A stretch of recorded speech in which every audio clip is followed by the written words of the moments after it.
Mastercard and Visa now have full control over what games you can buy on Steam, and it's a lot worse than many people realize. Steam's new rule isn't just about a few adult games getting removed. This is actually a much bigger problem that affects every single one of us, as these people will not stop here and have tried to get a lot more popular games removed. If you're thinking, this doesn't apply to me because I only play popular multiplayer games or family-friendly titles, then please think again. What's happening now sets a very risky example for the future, and you should be worried, even if you don't play these adult games. To quickly recap from my last videos, Valve recently updated its rules. This new rule, number 15, is a direct result of pressure from major payment companies like Visa and Mastercard or PayPal. This means that these financial companies, banks, or internet providers are now deciding what games can be sold on Steam, no longer just Valve. This goes against how Valve has handled moderation on the platform,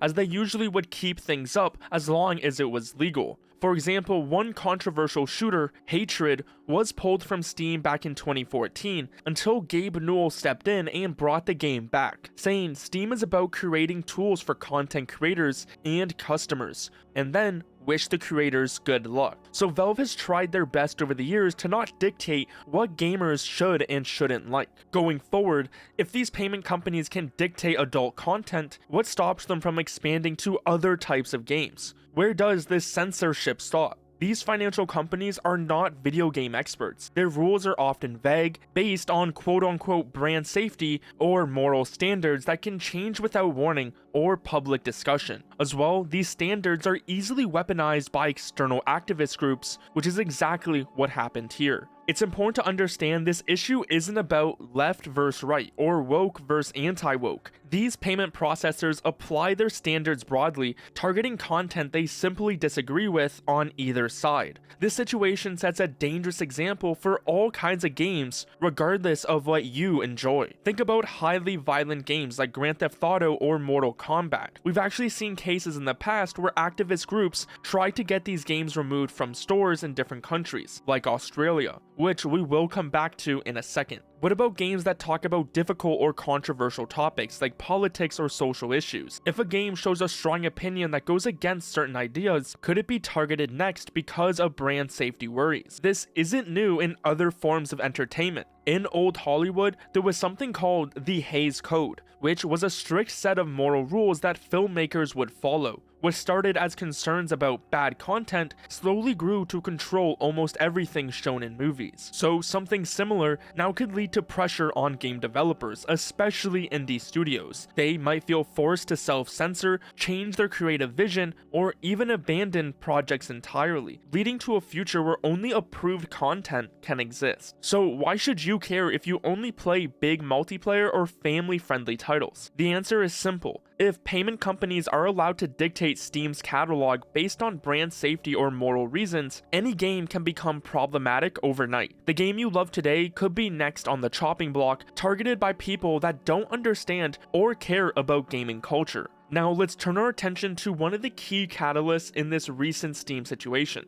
Collective Shout. This Australian-based activist group has a long history of pushing for content restrictions, often successfully limiting what's available to the public. Their track record includes successfully blocking Tyler the Creator from touring Australia, citing lyrics that allegedly promoted violence against women. They also attempted to ban Snoop Dogg and Eminem for similar reasons, though their efforts were unsuccessful. Collective Shout tried to get a KFC chicken advertisement removed from Australia. They claimed the ad was sexist and promoted grooming because it showed a teenage boy looking at a woman's cleavage. This attempt was widely seen as overreaching. Another time, they attacked a local bakery over some of their bun work shirts and successfully got them to change it. They even went after Sword Arts Online, complaining about its portrayal of sexual violence and the objectification of female characters, but were unsuccessful.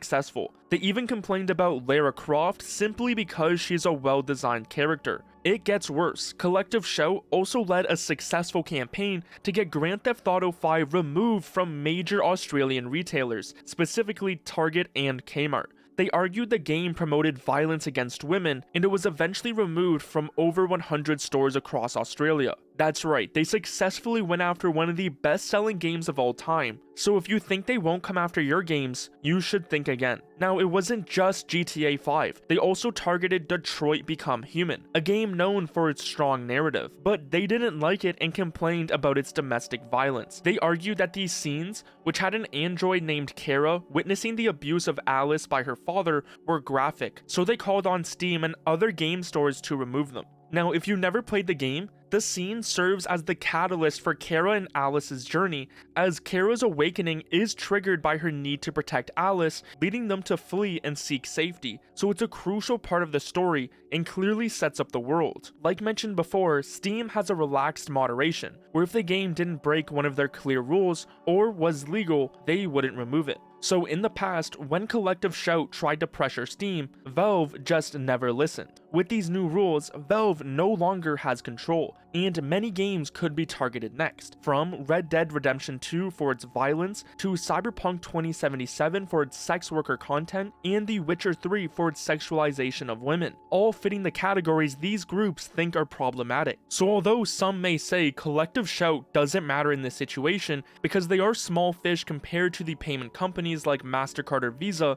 they are the ones directly influencing these decisions. Now, they have a way to go around Valve by complaining directly to the payment processors, which is where this new rule comes in. This means in the future, nearly any game could be on the chopping block if Collective Shout or any similar group simply disagrees with its content. Their aim is to control music, video games, art, or any other form of expression they simply dislike, while only pushing the content that they agree with. While groups like Collective Shout started these complaints, their efforts would be pointless if payment processors weren't willing to abuse their power and act as content gatekeepers, which is why the main issue here is how payment processors, companies like Visa, Mastercard, and PayPal, have quietly yet powerfully become the internet's new content police. With nearly all online transactions dependent on them, they hold power to dictate what content can be bought, sold, or can even exist online. Consider the shift. Just over a decade, Collective Shout pressured physical retailers like Target and Kmart to pull GTA 5. Now, they're simply targeting the payment processors themselves. For the payment companies, they mostly do this to avoid legal problems and a bad public image. They are legally required to stop illegal content, but the issue is when they go beyond this. A well-known example is OnlyFans. In 2021, OnlyFans announced it would ban all sexually explicit content. This was due to pressure from their payment processors like Mastercard, who threatened to stop processing payments for the platform. OnlyFans eventually reversed this change. We've also seen payment processors flag or limit transactions for anime and manga. This has impacted a lot of stores in Japan, with some of them forced to even close. A Japanese politician was very vocal about this issue and was just recently elected, specifically campaigning to counter this problem, as the CEO of Visa in Japan has been vocally against adult content. Steam in Japan also had issues with payment processors before any of this happened, as they refused to pay out devs who created adult games in Japan. Some payment processors have also restricted the sale of legal firearms or accessories. Other financial companies have also shown hesitation or have completely refused to process payments for businesses dealing with cryptocurrency. This is often because they view crypto as a high-risk area, although that has been slowly changing in recent years. It gets a lot worse than this though. During Canadian protests in 2022, banks froze the accounts of people involved, showing how access to money can be cut off. In the US, some well-known people have had their bank accounts closed, with banks saying it's due to reputational risk. This shows that banks can stop people from using their own money if they simply don't like your opinions. And now we are seeing them come after and directly influence games. So this issue is clearly a lot larger than just some adult games on Steam. These payment processors have been abusing their power all over for years now. This creates a huge imbalance. Without payment processing, online businesses like Steam cannot operate. Valve's own statement confirms this, because loss of payment methods would prevent customers from being able to purchase other titles and game content on Steam. This confirms they were essentially forced to comply, as they really didn't have a backup solution. This gives these financial companies the ability to set their own moral or business rules, even if those rules go beyond actual laws. So as we are slowly losing control of what we can buy online, what can gamers and consumers actually do to push back? A great start is petitions. Already, a change.org petition has been launched, which I'll link in the description if you are interested. While these don't directly force any action, they raise awareness and can gain attention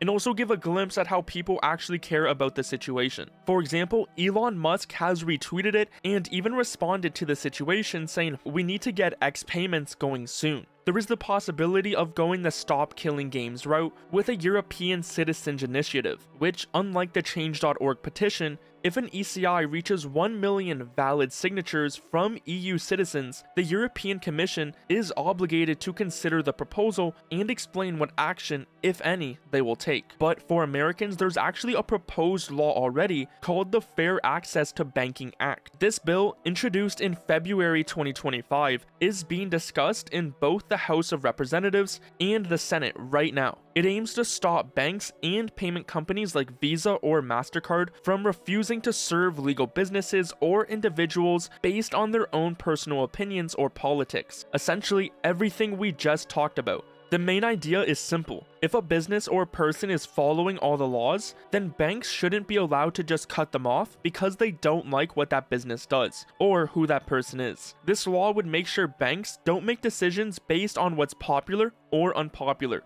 For example, industries like gun makers, cryptocurrency companies, and even certain energy producers have said banks have unfairly denied them service, and obviously now we are seeing it in gaming. This act, though, tries to prevent that. This idea came partly from something called Operation Choke Point, where the government was accused of pressuring banks to stop working with certain industries. The Fair Access to Banking Act tries to prevent similar situations from happening again, whether by government pressure or by the banks themselves. So this is where your voice matters most. With proposals like the Fair Access to Banking Act on the table, it's important to contact your elected representatives, send emails, make calls, and clearly explain your concerns about the unchecked power of payment companies over online content. This also opens up a market opportunity for any payment processor who won't try to decide what consumers can and can't spend their money on. Elon Musk has recently hinted at big plans for X Money or XPay.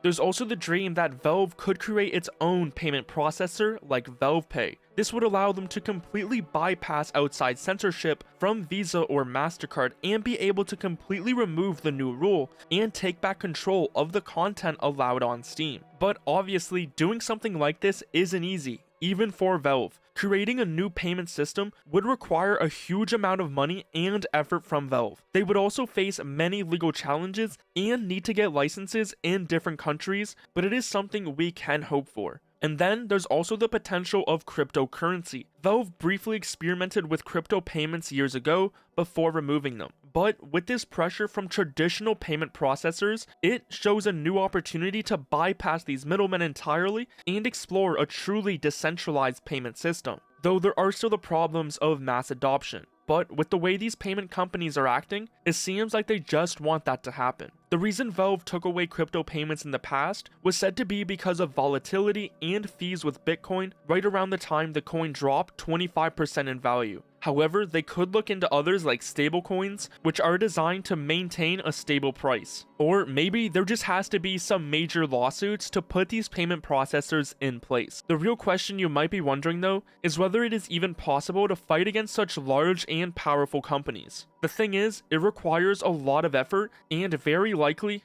new laws. The Stop Killing Games movement shows that when gamers unite, big things can happen. As payment processors continue to push the boundaries of their control, this won't stop with just these games. This is why asking your elected officials to support the Fair Access to Banking Act is critical, because this issue is far larger than just these adult games. So we all need to come together and fight back before this gets a lot worse. What are your thoughts on this whole situation? Do you have any other ideas for how we can fight back against these payment processors?